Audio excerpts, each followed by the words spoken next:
You tell me, Mohammed. I mean, the nature of this ideology is based on, I think, based on martyrdom, and those people who got radicalized, they think if they kill, of course, they did a good thing, and they are going to have whatever left over from their victims. And on the other hand, if they get killed, they are going to go straight to the heaven, which is win-win situation for those people got radicalized and lost their mind. Well, nobody's talking about this. Do you have, what are your opinions on the various countries that are getting involved in this? I mean, ours is there, but the United States, the Arab countries, is ISIS everybody's enemy, or give me again your picture? I think my picture is wherever, I mean, we have Muslims, I am a Muslim too, we should have fight against this ISIS, this ideology. And whoever, I mean, has Muslim community, Muslim people in their country, they should have acted much sooner than the other people. Do you have any opinion on why it is that ISIS, as opposed to other very hard groups, Al-Qaeda, and there are others, why ISIS takes the tactics that it does, showing the decapitations of people? Why is it so particularly violent?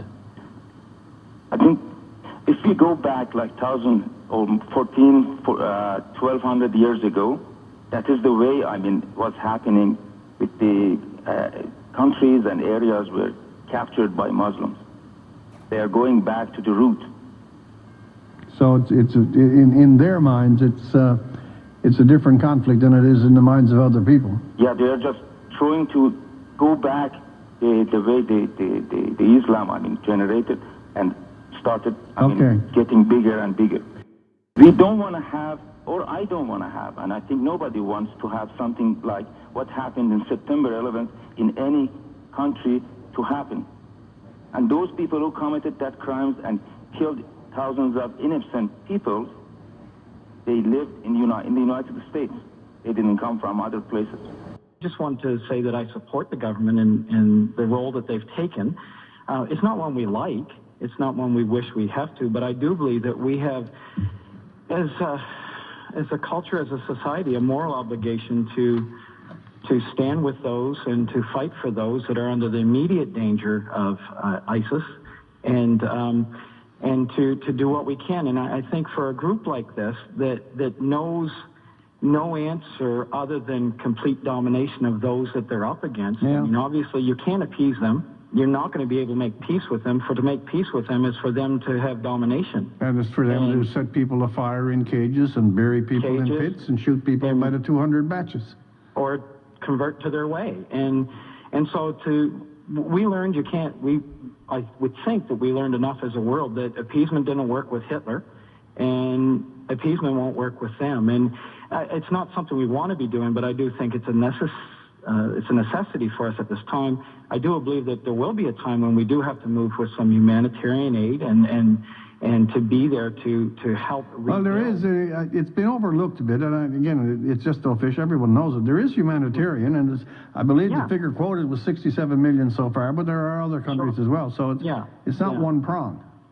But I really have a concern when I hear people say that, you know, we should let others do this. I believe that we as Canadians, and when I look at the history of Canadians, we are more than just, our history shows that when it comes to fighting, we're more than just peacekeepers. Well, again, it was interesting that one of the comparisons that recently has been brought up is that the shameful behavior, that's the way it was described, the shameful behavior of several countries, including Canada, when prior to the war, and prior to the full knowledge of Holocaust and everything else, when Jewish people on ships were turned back from our coast, and it was pointed out that this is one of those shameful episodes where we ignored a great evil.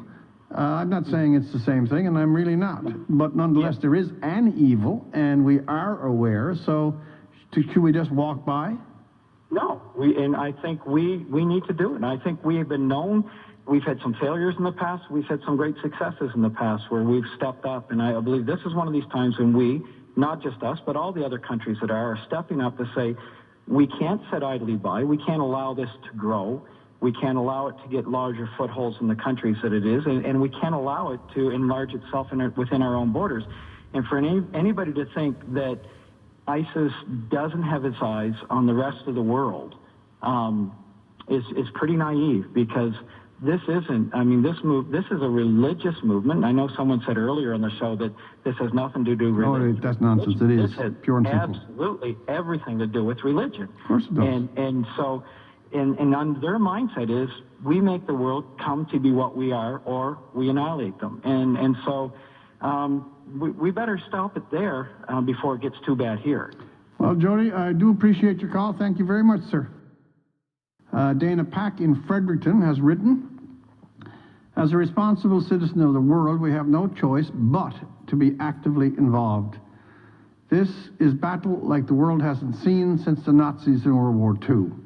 We cannot pull a Switzerland here and say, we'll hold your wallet or serve you dinner until it's over. We need leadership and involvement, unfortunately.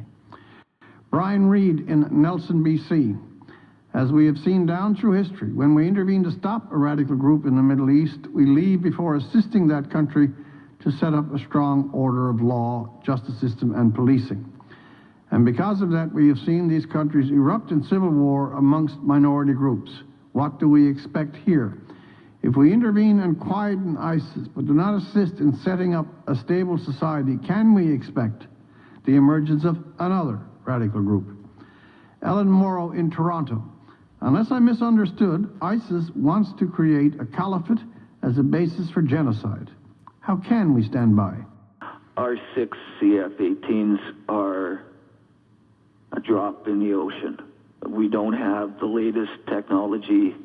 Our forces are horribly depleted in terms of up-to-date weaponry. And so we should allow those countries that have the expertise, have the equipment and the ability to spend their money doing the bombing raids.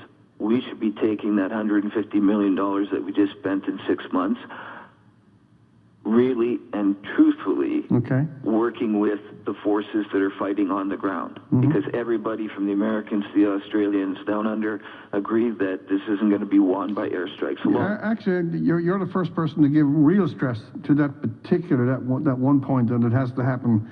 If there is to be a victory, it has to be clash to clash, if you follow me. That's right. And the airstrikes have been useful. They have contained to a certain extent and stopped the advance of the terrorists. However, our expertise has always lay in on the ground, whether it was in World War II, the Second World War, Korea, or Afghanistan. Our troops are the best trained. We're the ones that have the technical expertise that could be applied to the Iraqi army that dropped its guns and ran away, or the Kurdish militias that are fighting there. Where we fall down is if we had bothered to take the time to train the forces in those countries the way they should have been trained, ISIS would never have gotten a foothold. We left before we finished the job, and again, we're doing the same thing.